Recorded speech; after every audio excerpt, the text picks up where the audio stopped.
नमस्कार। आज हम एक बहुत ही दिलचस्प किताब पर बात करने वाले हैं, शिव खेड़ा की खुद को संपूर्ण बनाएं। असल में हम इसकी एक समीक्षा को देख रहे हैं और समझने की कोशिश कर रहे हैं कि व्यक्तिगत विकास के लिए इसमें क्या खास है। नमस्कार।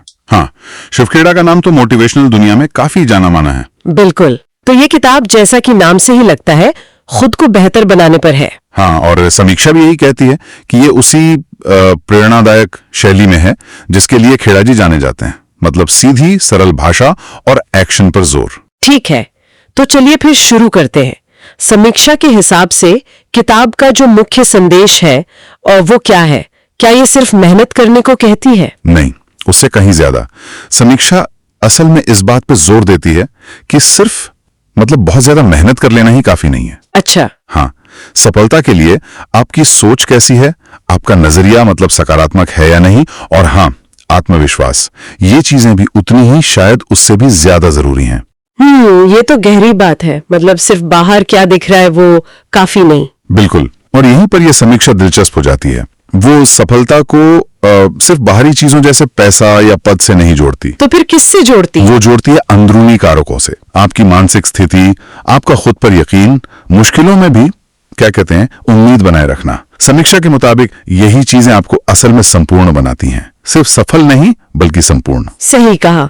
आजकल बाहरी दबाव इतना है कि अंदरूनी शांति और संतुलन की बात और भी जरूरी हो जाती है ना? बिल्कुल, हम सब भाग रहे हैं, पर किस लिए? क्या हम अंदर से भी उतने ही मजबूत और संतुष्ट हैं? समीक्षा इसी सवाल को उठाती है और कहती है कि ये किताब उस अंदरूनी मजबूती पर फोकस करती है। ये तो हुई सोच और नजरिए की बात, लेकिन क्या समीक्षा ये भी बताती है कि किताब कुछ करने लायक व्यावहारिक तरीके भी सुझाती है? हाँ, बिल्कुल, और यहीं पर बात और प्रैक्टिकल हो जाती है। समीक्षा बताती है कि ये किताब सिर्फ थियोरी नहीं है। अच्छा, क्या है वो तरीके?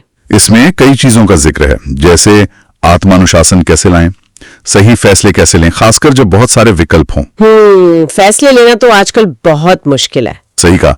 फिर टाइम मैनेजमेंट, अपने रिश्तों को कैसे बेहतर बनाएं, और हाँ, मुश्किलों का सामना कैसे करें बिना घबराए, आत्मविश्वास के साथ। समीक्षा कहती है कि ये सब सीखने लायक तकनीकें हैं। इसमें ये जो आत्मानुशासन वाली बात है, ये सुनने में तो बहुत जरूरी लगती है, पर करने में मुश्किल। क्या समीक्षा बताती है कि किताब इसे कैसे आसान बनाती है? देखिए, समीक्षा के अनुसार किताब इसे सिर्फ इच्छा शक्ति का खेल नहीं मानती।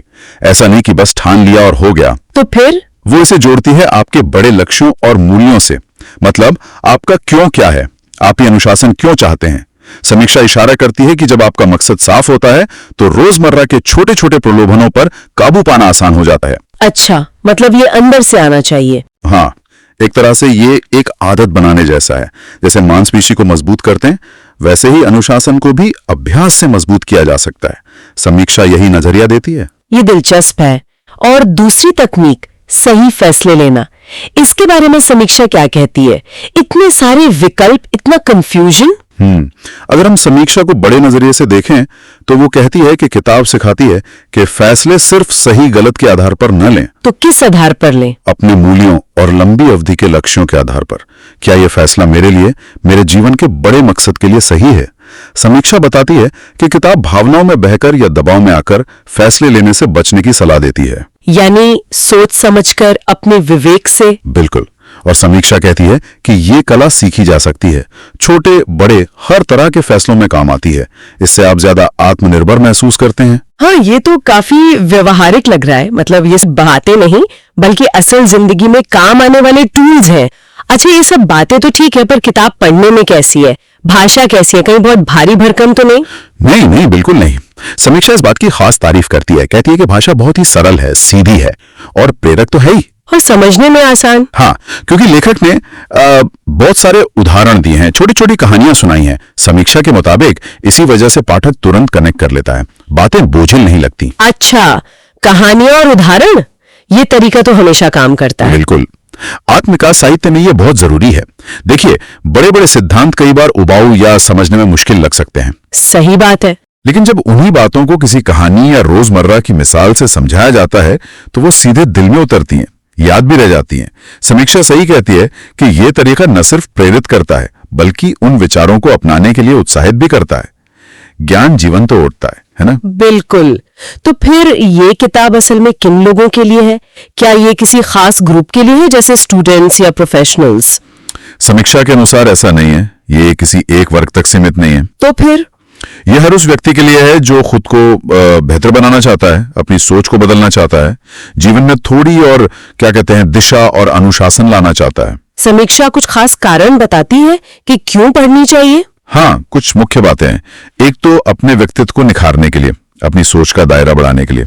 दूसरा, जीवन में अनुशासन और सकारात्मकता लाने के लिए, जो मुश्किल वक्त में काम आता है। और तीसरा जो मुझे लगता है सबसे अहम है, वो है सफलता और आत्मसंतोष के बीच एक संतुलन बनाना। हाँ, ये संतुलन आजकल इसी की तो सबसे ज्यादा जरूरत महसूस होती है। भागदौड़ बहुत है, पर क्या उतनी खुशी भी है? बिल्कुल। और यहीं पर एक महत्वपूर्ण सवाल खड़ा होता है, क्या ये संतुलन मुमकिन है आज की दुनिया में? पैसा, पहचान और साथ में मन की शांति, अच्छे रिश्ते। मुश्किल तो लगता है। मुश्किल है पर नामुमकिन नहीं। समीक्षा इशारा करती है कि ये किताब इसी संतुलन को साधने में मदद कर सकती है, क्योंकि अक्सर हम बाहरी सफलता तो पा लेते हैं पर अंदर से खालीपन महसूस करते हैं। सही कहा। तो समीक्षा के मुताबिक ये किताब उन अंदरूनी चीजों पर काम करती है। आत्मसम्मान, सही प्राथमिकताएं, आभार मानना, ये चीजें सच्ची संतुष्टि के लिए जरूरी हैं। और ये किसी खास उम्र या पेशे के लिए नहीं, सबके लिए, जो सिर्फ सफल नहीं बल्कि संपूर्ण महसूस करना चाहते हैं। तो इस पूरी बातचीत को अगर समेटे तो समीक्षा के हिसाब से ये किताब सिर्फ बाहरी कामयाबी के नुस्खे नहीं बताती। नहीं, बिल्कुल नहीं। समीक्षा का सार यही है कि ये अंदर झांकने और अंदरूनी बदलाव लाने पर जोर देती है। ये कहती है कि असली सफलता आपकी सोच, आपके आत्मविश्वास, आपके अनुशासन और आपके नजरिए पर टिकी है। तो अंतिम निष्कर्ष क्या है समीक्षा का? यही कि वास्तविक सफलता सिर्फ बाहरी उपलब्धियों में नहीं है, वो है अंदरूनी संतुलन में, मन की शांति में, और जिसे किताब आत्मपूर्णता कहती है, उस एहसास में। ये बाहर की दुनिया और अंदर की दुनिया के बीच एक तालमेल बिठाने जैसा है। आत्मपूर्णता, ये शब्द अपने आप में काफी वजनदार है। समीक्षा के हवाले से इसका क्या मतलब हो सकता है? क्या परफेक्ट होना? शायद परफेक्ट होना नहीं। मेरे ख्याल से समीक्षा के संदर्भ में इसका मतलब है अपने जीवन के अलग अलग हिस्सों, काम, परिवार, सेहत, अपनी ग्रोथ, इन सब के बीच एक स्वस्थ संतुलन बनाना और उनसे संतुष्ट महसूस करना। अच्छा, जैसे सब कुछ अपनी सही जगह पर हो। हाँ, एक तरह से जैसे एक ऑर्केस्ट्रा में सब साज सही बज रहे हों और मिलकर एक अच्छा संगीत बना रहे हों। यह एहसास अंदर से आता है जब आप अपने मूल्यों के हिसाब से जी रहे होते हैं। और समीक्षा कहती है कि यही असली खुशी का आधार है। ये बहुत गहरी बात है। हाँ, और इसी से जुड़ा एक विचार मैं छोड़ना चाहूंगा श्रोताओं के लिए। जरूर। समीक्षा आत्मपूर्णता की बात करती है, तो सवाल यह है कि व्यक्तिगत स्तर पर हमारे लिए संपूर्ण होने का क्या मतलब है? हमारे जीवन के कौन से हिस्से हैं जिनमें हमें संतुलन और पूर्णता सबसे ज्यादा चाहिए? और क्या यह संपूर्णता हमेशा दुनिया की नजर वाली सफलता जैसी ही होती है या कुछ और है? इस पर सोचना दिलचस्प हो सकता है। वाकई सोचने वाला सवाल है।